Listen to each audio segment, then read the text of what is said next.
Ассаламу алейкум, урматтуу телекөрүүчүлөр. Ош мамлекеттик университети өзгөчө макамга ээ болгондон баштап 4.0 модель алкагында жергиликтүү айрым көйгөйлөрдү чечүүнүн үстүнөн дагы бел байлап иш аракеттери жүргүзүп атат. Бул багытта жаңы структуралар түзүлгөн. Мына ошол жаңы түзүлгөн структуралардын бири Ош мамлекеттик университетинин тоо экосистемаларын коргоо жана жашыл инновациялар консалтинг борбору. Биз бүгүн мына ушул консалтинг борборунун алкагында кандай жумуштар аткарылып атат, келечек пландар кандай, деги эле кайсы көйгөйлөрдү чечет. Ошонун тегерегинде кеп кылабыз. Бизге суроолорго жооп берүү үчүн консалтинг борборунун директору, география илимдеринин кандидаты, Ош мамлекеттик университетинин доценти, белгилүү эколог Акулов Абджапар агай келген. Агай, куш келипсиз. Мына биз жана жогоруда айтып кеттик. Өзүңүздүн оозуңуздан уксак, ушул консалтинг борборунун негизги түзүлүү максаты жөнүндө айтып берсеңиз. Саламатсыздарбы? Ош мамлекеттик университетинин ошол өзгөчө макам алгандан бери өнүгүү приоритет багыттары жаңыланды деп айтсак болот. Мына буга чейин коомдо деле илим өзүнчө, практика же өндүрүш өзүнчө болуп, өз ара мындай бир байланыш болбой калгандай учурларды баштан өткөрдүк. Биздин ошол өзгөчө макам тескерисинче ошол илим жалпы коомго, өлкөгө, мамлекеттин өнүгүүсүнө кызмат кылуу максатында бизге мына жаңы бир милдеттерди койду деп айтсак болот. Биздин университеттин алдында ошол бир топ жаңы структуралардын катарында тоо экосистемаларын сактоо жана жашыл инновациялар консалтинг борборунун түзүлүшү өзүнүн бир максаты бар. Мен айтайын, анан учурдун мындай талабына шайкеш келген мындай окуя болду деп айтсак болот. Туура 1 жыл болду, мына ноябрь айында өткөн жылы түзүлгөн. Биз өзүбүздүн ушул структура жөнүндө кичинекей жобо иштеп чыгып, эми бир топ экология багытындагы иштеп аткан окумуштууларыбыз бар, изилдөөчүлөрүбүз бар. Ошолорду бир мындай консолидация кыла турган бир структура болсок. Өзгөчө азыр эмне актуалдуу? Мына дүйнөлүк масштабдагы экологиядагы өзгөрүүлөр, климаттын өзгөрүүсүн айтабыз, абанын булганышынын ичинде суунун булганышын, керек болсо ошол экологиялык азык түлүк канчалык маанилүү экендигин. Бүгүн ушундай өзгөрүп аткан шарттарга жалпы коомчулуктардын бири эле биздин өлкөдө эмес, дүйнөлүк коомчулуктун адаптациясы жөнүндө. Ал сөз башка, саясат башка, бирок илим өзүнүн милдетин аткарыш керек деп биз аталыш ошол. Эми Кыргызстанда болгон биз тоолуу өлкө, дүйнөдөгү эң бийик 3 тоолуу өлкөнүн мындай айтканда топ 3кө киребиз. Бутан, Тажикстан, анан Кыргызстан болуп. Демек, бүгүнкү күндө мына президентибиздин Бириккен Улуттар уюмунун масштабындагы дүйнөлүк мындай бир чакырык, дүйнөлүк бир мындай демилге таштап атканды тоо аймактарын сактоо менен бүгүнкүдөй ошол климаттын өзгөрүүсүнө биз бул адаптацияны камсыз кылсак болот. Биз ага мына жалпы өлкөнү бир мындай багытын, ошол экологиялык мамлекеттик саясатты туура жолго коюу менен мындай өнүксөк болот деген мындай саясатына шайкеш келет деп айтам да. Себеби дегенде мына ошол тоо экосистемаларында же болбосо жалпы эле экологиялык проблемаларда көйгөй мындай спецификалык да ар кайсыл багытта абаны айтабызбы, сууну айтабызбы, жер кыртышын айтабызбы, токойлор, жаныбарлар дүйнөсүн айтабыз. Керек болсо мына биз коомчулукта элдин арасындагы ошол экологиялык маселелерге байланыштуу биздин керек болсо саламаттыгыбыз канчалык оорлошуп бараткан. Мындай айтканда, экологиялык коопсуздукту сактоодо баягы практикалык иш аракеттерди илимий жактан негиздей турган, ошол изилдей турган бир мына структура катары жаңыдан түздүк. Өзүбүздүн иш пландарыбыз бар. Ошого ылайык мына 1 жыл ичинде мындай айтканда биринчи чыйырды керек болсо салган мына иш аракеттерибиздин жыйынтыгы көрүнө баштады деп айтсак болот да. Агай, сиз буга чейин дагы ушул багытта көп долбоорлорду ишке ашырып, көп көйгөйлөрдү көтөрүп келесиз. Эми ушул консалтинг борборунун алкагында жергиликтүү кайсы көйгөйдү чечкен атасыздар? Жана ошол иш процесс кандай абалга келди? Эми Ош мамлекеттик университети мына өлкөбүздүн түштүк борборундагы эң ири окуу жай, керек болсо республиканын масштабында мындай караганда эң авангард позициясы бар окуу жай катары таанылып калды. Бирок кантсе дагы ошол биздин түштүк аймактагы экологиялык өйгөлөрдү ушул жакындан изилдөөгө биз мындай басым жасап атабыз да. Эң биринчиден мен мондой статистика деген бар. Ушул экологиялык мындай кооптуу жагдайлар кайсыл жерлерде, кайсыл учурда, кандай шартта пайдаланып атканын анализ кылабыз да. Эң биринчиден мына Кыргызстанда соңку жылдар аралыгында жер көчкүлөрдүн аянттай аябай көбөйүп кетти да. Бул эми табигый кырсыктар. Андан сырткары сел бар. Табигый бир мындай өзгөрүүлөр же болбосо антропогендик адам ишмердигинин жалпы экосистемага таасиринин аркасында бир топ өзгөрүүлөр бар. Мен керек болсо ошолдай тизмектеп айтканга мүмкүнчүлүгүбүз бар. Эмне үчүн мына Кыргызстанда азыр жалпы жер көчкүлөрүнүн аянты 8000 квадрат километрден ашып кетти.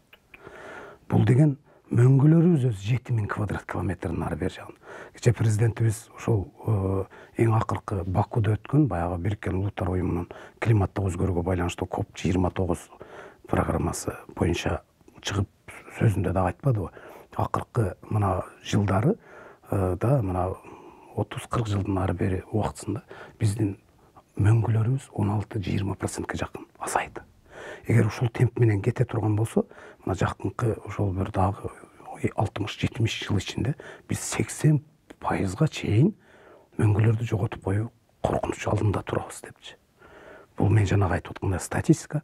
Демек, жер көчкүлөрдүн аянты аябай кеңейип кетип атат, мөңгүлөрүбүз кыскарып кетип атат. Биз токойлоо өлкө эмеспиз, бирок мен бирок деп айтам. Биздин Кыргызстандын жалпы аянтынын азыр 5%-ын же үстүндө же астында деп айтабыз, же дегенде кээде кошуп жазып атат, процент көбөйүп кетти.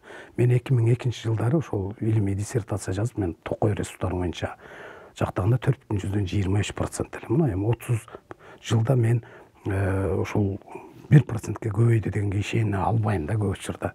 Эми жанагы мамлекеттик органдардын тийиштүү ведомстволордун өзүнүн статистикасы бар. Бирок биз мына окумуштуу чөйрөсү, адистер карап, бир аз ошол айырмачылык бар экенден 5,6%ке көбөйдү деп атат.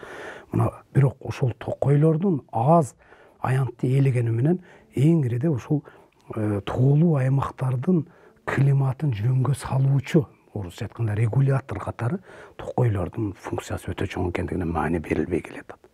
Мен өткөн жылы эми Билимпоз катардагы коомдук активист катардагы элдик баягы курултайга делегат болуп барып, экинчи курултайда ошол жерде айттым эле, ушул токой саясаты Кыргызстанда мындай өтө канааттандырарлык эмес.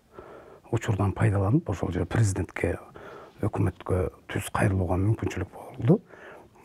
Айталы, ошол буга чейин баягы Кыргызстандын мындай жаратылышты коргоо ведомствосу катары ошол мамлекеттик агенттик бар эле, жаратылышты айылына чөйрөнү коргоо жана Токой чарбасы агенттик статусу бир аз болсо дагы жогору болчу. Ошону реформа кылабыз деп, мына сабатсыз реформанын айынан экология министрлиги түздү дагы бөлүнүп калып, Токой кызматы бул эч кимге керектей болуп туруп, анан айыл чарба жана министрлигине алып барып кызмат кылып кошуп койду. Анан эми мен бул логика жок да. Себеби дегенде Токой чарбасынын же болбосо ошол Токойдун эми душманы дебейли, зыянкечи бул айыл чарбасы экен. Мына биринчи кезекте мал, экинчи кезекте туш келди жерди айдап, талкалап, кийин керектен чыгарып таштап койгон, деградация кылган айыл чарба ишмерди. Отун алат, тоют камдайт, Токойго түздөн түз, Токой фондунун жерлерине ошол түздөн түз таасири бар айыл чарбасын ишмердигине ошол кичинекей кызматтын башчысы же министрге карата кандай бир аргумент келтирип, же бир пикирин айтышы мүмкүн эле. Урматтуу президент, биз ошол сиз мененчи системдик көйгөйлөрдү кеп кылсаганда бизге бир жарым саат убакыт сыйбай калат да. Ошон үчүн мен сиздин консалтинг борбордун демилгеси менен бүгүнкү күндө Ош областы дейбизби же түштүк региондо дейбизби, кайсы көйгөйлөрдү чечүүнүн үстүндө конкреттүү жумуштар болуп атат? Мен мына ушул маселени жана курултайга барган Илимпоз катары ошол биздин структуранын бирден бир милдети катары республикалык масштабта көтөрдүм. Алны мына мен канча эми токой адисимин, мен кантсе дагы эми өндүрүшүндө иштебесим да теориялык жактан булар менен көп нерсени биргеликте иштеп, ушул идея менен алып барып, мына азыр президентибиз экинчи күнү эле курултайдын жыйынтыгында ошол реформа боюнча ойлонуп көрүшүбүз керек. Бир 2 айдын ичинде мына ал структураны өзгөртүп, азыр өзгөчө кырдаалдар министрлигине кошуп, токой кызматынын бир аз болсо дагы баягы статусун көтөрүп кой деп айткым келет да. Биз мына ушул керек болсо регионалдык эле маселелерди эмес, өлкөнүн масштабындагы маселелерди. Эмне үчүн Кыргызстан ошо климаттын өзгөрүүсүндө бир топ жанагы конвенциялар кол коюп атабыз, программалар менен макулдашып атабыз, келишимдер түзүп атканда, эмне үчүн Кыргызстан ошол Борбор Азия регионунда керек болсо дүйнөлүк масштабта экологиялык өзүнүн бир демилгелерин чыгарбаш керек. Анын сөзсүз түрдө илимий жактан негизи болуш керек деп консалтинг борбордун мындай, мен айтайын, масштабтуу бирден бир багыттардын бири. Ал эми мына жергиликтүү масштабтагы иштер жөнүндө айтып кете турган болсок, мен мына эң биринчиден жанагы эми мактап Кыргызстандын жаратылышын кереметін дагы эле айтып бүтпөйбүз, Кудайга шүгүр дейли, бар, сакталып турат. Бирок анын деградация болуп аткан, анын көйгөйлүү жактарын айтып, изилдеп, аны кайра бир калыбына келтирип, ал боюнча саясатты оңдоого биз ошондой бир жоболорду иштеп чыгууга, программалар иштеп чыгып сунуштаганга мүмкүнчүлүк түзүлдү. Мен конкреттүү айтканда, мен 2017 жылы Кыргызстанда, эми жана айтып атпайбызбы, көчкүлөр көбөйдү. Бирок эң чоң, мен мындай карап, тарыхында өзү масштабтуу жер көчкүсү 2017 жылы ошол Өзгөн районунун Жалпак Таш айыл өкмөтүндө Курбу Таш айылын басып калган көчкү болду. Бул узундугу 6,5 километрге созулду. Эми апрель айында бул акырын жылган көчкү, бактыга жараша баягы өлүм болгон жок. Бирок 6,5 километр келип 90га жакын ошол Курбу Таш деген эң чоң айылды, ал жерде бир канча соц объектилерди, мектепти, ФАПты, көпүрө, жол, эми электр подстанцияларын, эми чоң айыл, 90 үйдө бүт керектүү жанагы зарыл болгон коммуникацияларды талкалап көчкү басып калды. 300 гектар жерди ээлеп жайпап жатып калды. Калыңдыгы мына 20-40 метрден 60-80 метрге чейинки көчкү жатат Мелкилде азыр. Буга чейин дагы көчкүлөрдүн ошол бул геодинамикалык экзогендик процесс экенин бардыгын билебиз. Бирок бул геологиялык мыйзам ченемдүү процесс дегенибиз менен ага адам ишмердигин, антропогендик таасирдин канчалык экендигин биз мына жазып атабыз, концепция кылып түзүп атабыз. Эми мен жана айтып атпаймынбы, ошо 8000 квадрат километрди ээлеп жаткан жер көчкүлөр ЧС зонасы деп коет, өзгөчө кырдаалдар бул баягы кооптуу, пайдаланууга жарабайт деп калтырып таштап коюп атабыз. Бул көчкүлөрдүн 99% түштүктө экендигине көңүл бурабыз да. Бул негизинен Ош Жалал Абад областы. Себеби биздин ушул түштүк тоо системалары мына айталы рельефтик жактан дагы, топурагынын структурасы жактан, геологиялык жактан ушундай бир көчкүгө тобокелчилик көп аймак болуп эсептелинет да. Мына көчкүнү пайда кылган бир топ факторлор бар. Жаан-чачын деп атабыз. Эң биринчиден кыртыштын бузулуп, кыртыштын өзүндө ошол жаан-чачынды сиңирип ала турган чөптүн, бак дарак, бадалдардын, бадал черлердин тамырлар системасы калбай калды да. Биз ушундай мамилени көрсөтүп койдук. Мен тырнакчанын ичинде айткым келип атат да. Биз акыры адамбыз, бүгүн илим, бүгүн аң сезим, билимдүү коом деп 20 жыл жашап аткан менен курчап турган чөйрөгө мамилени бир мындай жакшы жагынан көрсөтө албай калдык. Мына ошол жерди биз баягы көчкү жүрүү процесстерин, эми мыйзам жетилүүлүктөрүн окуп үйрөнүп, мындай жанагындай бир тынчсызданып, бир жакка даттанып кеде. Ал деген канчалык экономикалык жактан, канчалык социалдык жактан, канчалык керек болса психологиялық жақтан қоғамға зиян алып келіп жатады. Мен жаңылбасам, ошол мынау эгемендүүлүк жылдарынын аралыгында жүргөн көчкүдөн бир 200дөн ашык адамдын өмүрүн алып койду. Башкасын айтпагандагы 17-жылы мына аюуда 24 киши бир күндө өлдү. 2003-жылы ошол эле Жалпакташ айлыгында Сөгөт деген айылды басканда 38 адамды өмүрү кетти. Анан майда барат, бул алайда болуп атат, Жалал Абад, Сузак, Аксыда болуп атат. Эми көчкүдөн сырткары сел, жанагындай кар көчкүлөр кетип калып атат кээде. Мына ушул эмнеден пайда болот? Бир эле табигый бир мыйзам ченемдүүлүк жок. Мен мондой эле айтат элем, ал табигый мыйзам ченемдүүлүктү күчөткөн катализатор катары адамдын ишмердиги болуп калды. Бизде бир топ жаратылышты коргоо боюнча мыйзамдарыбыз бар. Тилекке каршы мыйзамды аткарбай атабыз да, мыйзамдын нормалары сакталбай атат. Эң соңку мына өткөн жыл мына жайыбызда эле жаз жай айларында жаанчыл болду быйыл жыл. Ошол сел башканы айтпаганда ошо ушты канчалык талкалап салды. Көрсө антропогендик дегенде бул бир эле жөнөкөй коомчулук, жөнөкөй адамдар эмес. Кээде коррупциялык бир кызыкчылыктарды көздөп, ошонун кесепети бизди ошондой бир жаратылыштын кырсыктарынан сактоого кепилдикти таптакыр алып салган учурларга барбадык. Агай, мына ушу сиз санап кеткен мына жаратылыш кырсыктарынын айынан экологияны тартып аткан зыяндары бул албетте өтө өкүнүчтүү. Сиз дайыма коңгуроо чалып келесиз бул багытта.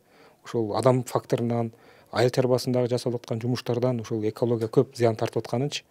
Эми ушул сиздердин долбоордун алкагында баягы көчкү болуп кеткен жерди кайра калыбына келтирүү канчалык деңгээлде өзүн актайт? Анткени көчкү болгондон кийин ал жерде топурактын баягы курамы ошол көчөттөрдү өстүргөнгө жарамдуу болобу?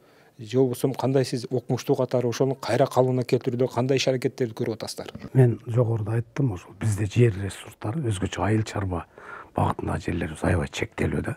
Эгерде ошентип жанагы көчкүлөрдүн аянты кеңейип, ал жараксыз категорияда жата бере турган болсо, барып жердин тартыштыгы. Бул азыр деле келип чыгып атпайбы? Жайыттардын тартыштыгы. Ошон үчүн биз мына Курбуташ Токой долбоорун мына 18-жылдан бери мен физикалык география табиат таануу концепциясы кафедрасынын доценти катары ошол изилдеп, аны калыбына келтирүү идеясын көтөргөнбүз. Ошол жерде биздин баягы 2 жылдык изилдөөлөрүбүз мониторингде көрсөттү, топуракты калыбына келтирүүнүн биз жана жараксыз деп атпайбыз. Жараксызды жарактуу категорияга кайра келтирүү бизде баягы айрым техникалык рекультивация менен гана чектелип калат экенбиз да. Көчкөн жерден жол салып коесуз, көпүрө салып коесуз, болду бүт. Бизде илимде деле мындай жаңы термин катары сунуштап атабыз: биорекультивация. Топуракты жандуу категорияга кайрып, аны менен эле эмес, жанагы консалтинг борбор бир жагынан өндүрүшкө киргизилиш керек идеяларыбыз. Эмне үчүн пайдалуу категорияга киргизе албайбыз дегенде. Муну азыр дыйканга жер жетпей калды, кошумча эч жер жок. Ошондуктан ушул жерлерди кайра калыбына келтирип, жанагы пайдалуу категорияга өткөрүү планын иштеп чыкканбыз. Ошол жерди кайра токойлотуу менен топурак кыртышын калыбына келтирүү жана деградацияга жер. Ал жерде агро, токой, мелиоративдик иш-чаралар бүтүндөй ошол. Жалпы аянты канча болуп калды ошондо? Биз жалпы 300 гектар деп айтпадымбы? Ошонун 100 гектарын тосмолоп, мына эксперименталдык бир участок катары ишти баштаганбыз. Анан биз Демилге менен биринчи кезекте ошол жергиликтүү бийликтерге, айыл өкмөтүнө, ошол мезгилдеги Өзгөн районунун акими Бакыт Алайчиев болгон, туура түшүнүп, мына элге барып, бизде ушундай болуп калыптыр да, баягы бир иш баштайм десең, жөн эле тоскоолдук, куп-курук жерде. Ошол жерге биз токой тигеткен десе, баягындай эле, ой, бул басып алат, кийин эли болот деген каршылыктарга карабастан, ошол Өзгөн районунун акимчилигинин жана колдоосу болду.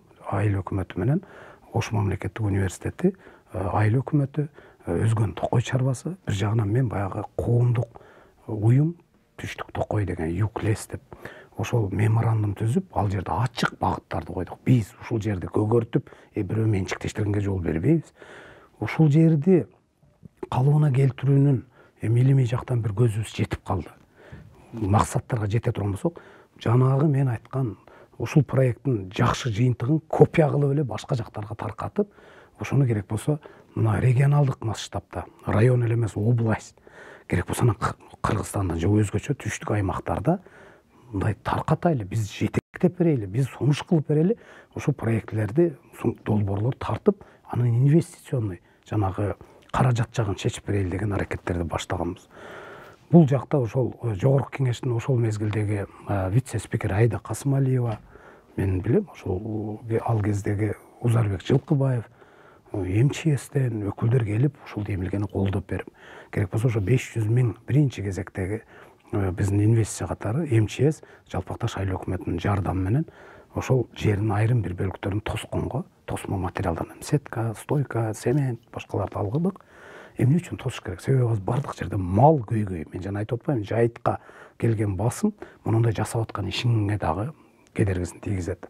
Ошону баштадык. Анан өздүк каражаттар, эми канткенде дагы баягы айрым адамдардын ошол демилгеси өзгөчө, ошол айылын жоголткон Курбуташтык жергиликтүү коомчулуктун баягы көзү чачырап, эми мен өзүм ошол айылдан болом. Мен бир жагы адис катары, ошол жерлик жаран катары дагы элдин тилин таап алдым десем болот да. Эми биздин баягы өскөн жерибиз, айылыбыз тебеленде болуп, мал тебелейт эми биринчи кезек. Анан ал жерде ата-бабалардын жанагы күмбөздөр, жайлар калып кетти. Ошонун үстүнө тебелеп жүрө беребизби деп ойлонуп, анан ушул проектке кол кабыш кылды. Мына мен айтайын, эми анын аркасынан ошол проекттин биринчи, экинчи жылдагы жыйынтыгы менен эле эл ынана баштады. Ошол баягы биз айткан жылаңач, эми Марс планетадай эле болуп калган жер болчу. Көчкү, чопо, бардыгы аралашып. Биз айрым участоктардачы баягы биринчилик экосистема деп коебуз, кыртыш бузулуп, экинчи мына көчкү келгенде ушундай кунардуу азык пайда болуп калды. Мына ошол жерлерди анан тандап, биз бак тигүүнү, токой тигүүнү, анан мына табигый чөптү калыбына келтирип, айрым чөптөрдү сээп болсо дагы кыртышка калыбына келтирели деп ойлоп. Быйыл мына 6 жыл болуп атат ушул проекттин башталганына. 6 жылдын ичинде ошол айыл өкмөт бир аз каражат бөлүп, жана айтып аткан өзгөчө кырдаалдар менен алган каражат. Анан 22-жылы Ош мамлекеттик университетинин ички гранттарынын эсебинен 1 400 000 проект утуп алдык. Мен ушул жерден баса белгилейм, мен анын проектти алып бир жака көтөрүп кеткенибиз жок. Анын бир эле нерсе сурандык, атайын техника. Ошол көчкүдө жүрө турган баягы алды артты тарта турган дөңгөлөктүү мини трактор, ага керектүү шаймандар. Биз баягы яма бур деп коет, чуңкурлар даярдай турган агрегаты менен, кошу менен, сүргүсү менен биринчи грант алдык. А мен ошол техниканы ал грантка да өзүбүз алып кеткенибиз жок. Ош мамлекеттик университетинин балансында турат. Жана консалтинг борбор, ал трактор азыр башкаларга кызмат көрсөтө баштады. Кызмат үчүн кичине болсо дагы өзүн актай турган. Экинчи жактан биз эккен бак мына алды жетилип, эмне үчүн мына инновациялык бак деп айтып атабыз. Ит мурун, аны эми тиккенди ит мурунда кегесиң дегендер бол.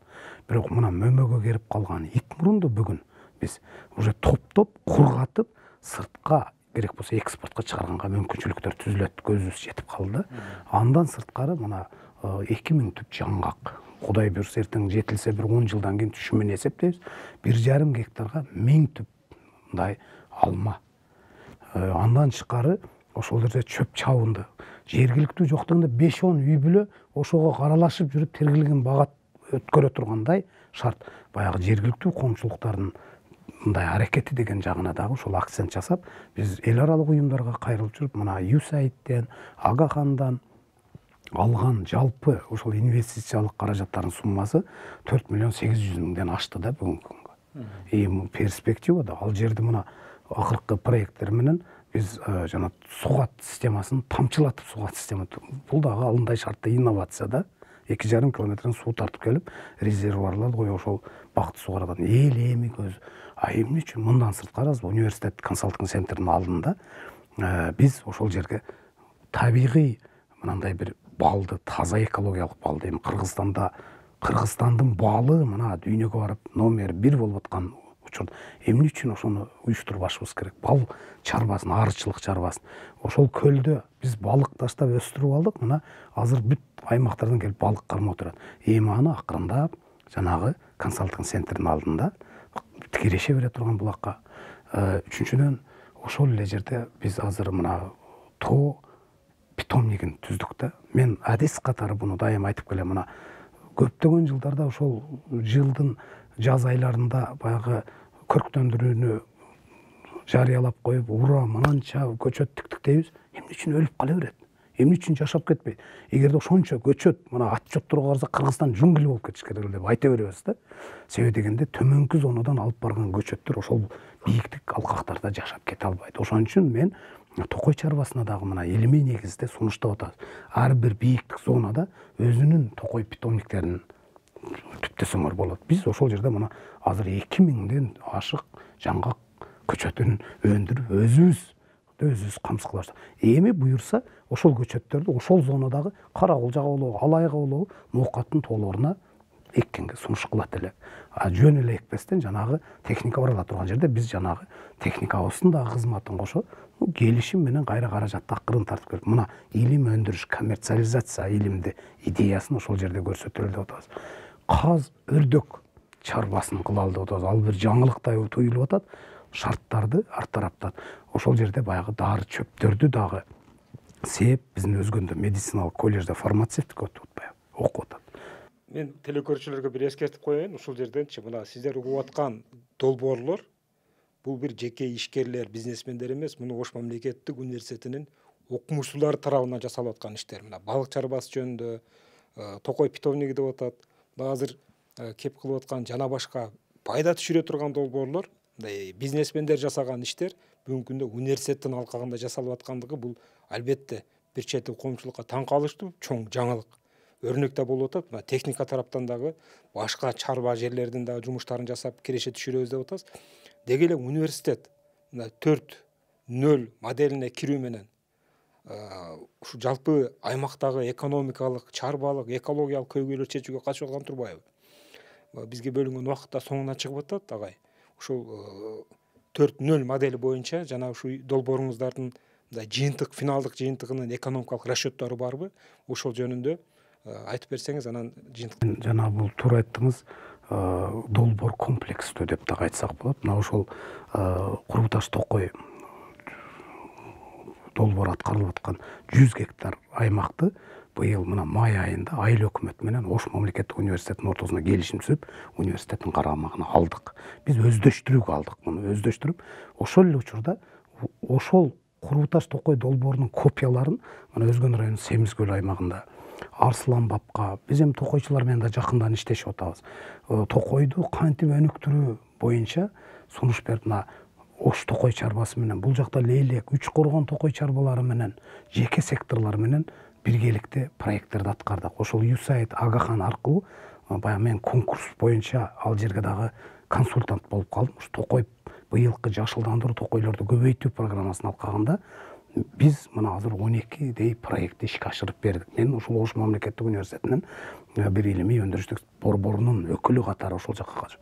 Экинчиден, таза суу маселесине мына Ошто канчадан бери чечилбей атат. АБР ошо 3 миллион кошумча каражат бөлгөн. Жергиликтүү бюджеттен дагы 1,5 миллиондон ашыгыраак доллар каражат болуп, Ак Буурадан үстүңкү зонасынан таза суу тартып келүү жана линиясы проектисине дагы мен ошол конкурска катышып эле консультант болуп, мени ошол Ош мамлекеттик университетинин консалтинг борборунун өкүлү катары тартканы мен айтат элем ушул университетибиздин мүмкүнчүлүгү деп эле. Буга окшогон проектти бул жагы мына Арслан бапка чейин азыр бир топ келишимдер болуп атат. Ош мамлекеттик университетинин алдында чындап илимди внедрение кылып алып, бул баягы прикладдык маанисин көтөрөйлү. Анан кийин ал коммерциализация бир пайда берсин. Мен дайым айтып келем, 35 жыл университетте иштеп атыппыз да. Баягы контракт эле тиктеп отура бербестен мына өндүрүштү ишке киргизүү менен каражат табуунун мүмкүнчүлүктөрүн ачып берген мына статусубуз буга жол берип атат да. Алдыда бизде мына жана сиз айткандай перспектива кандай болот? Биз өндүрүштүк бир цех ачкан атабыз. Жанагы ошол аймактарды тоскунга сетка рабица, тикен зым, анан стойкаларды чыгарабыз. Эмне үчүн бул керек? Бүгүн жана мен айткандай малдан эле эмес, адамдан дагы тосмойын жанагындай долбоорлордун натыйжасы болбойт. Буга кызыктар тараптар өтө көп. Биз университеттин алдында ошол жана цехтин продукцияларын элге тартуулап, бекер емес, бирок өзүнүн баягы себестоимостунда. Базарга барсаңыз азыр бери дегенде 2.000–2,5 миң сомго 10 метр сапаттуу тор зыңдарды аласыз. А биз себестоимостун 2 эсе арзаныраак кылып, бирок элге берип, аны акырын кайтарып алуу менен ошол аймактын экологиясын оңдоого, токойлорду көбөйтүүгө биз салым кошо алабыз. Биздин азыр мына улуттук керек болсо токой программасына бир топ сунуштарыбыз бар. Мен дайым айтып келем, эмне үчүн Таластын дарыя жээгинде токойлорду көп айтабыз. А бизде канчалаган жылаңач дарыяларыбыз жатат. Керек болсо Чуу дарыясы жемирип отуруп Казакстандын жерин кеңейтип, биздин жерди жеп кетет. Эмне үчүн ошол баягы бир нерсе эле техникалык дамбаларды жана курууну өтө чыгымы көп. Табигый ошол табият өзү үйрөткөндөй эле жээкти бекемдетүүдө токойлотуу.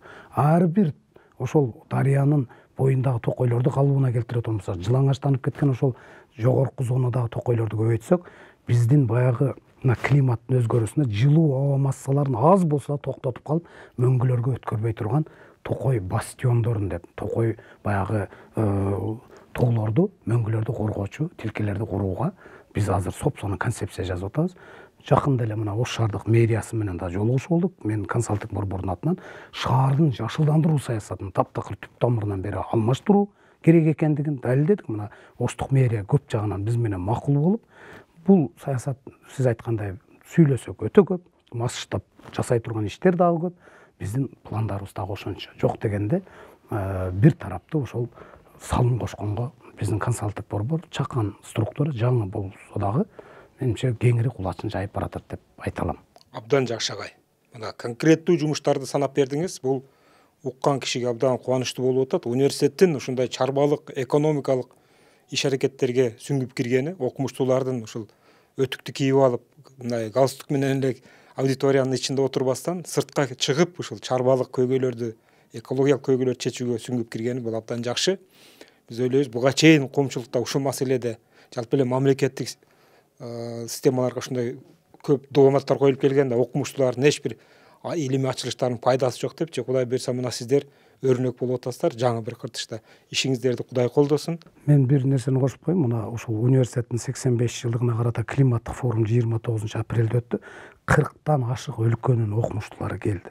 Ошондо бир күндө 1 май күнү баягы сыртка чыгып, мындай выездной заседанияны ошол жерде биз ошол долбоор аткарылып аткан жерди көрсөттүк. Бул жагы Америка, Европанын канчалаган окумуштуулары, коңшу эле өлкөлөр, мына Өзбекстандын Наманган, Анжан университеттери менен биз акырын уже кызматташа баштадык да.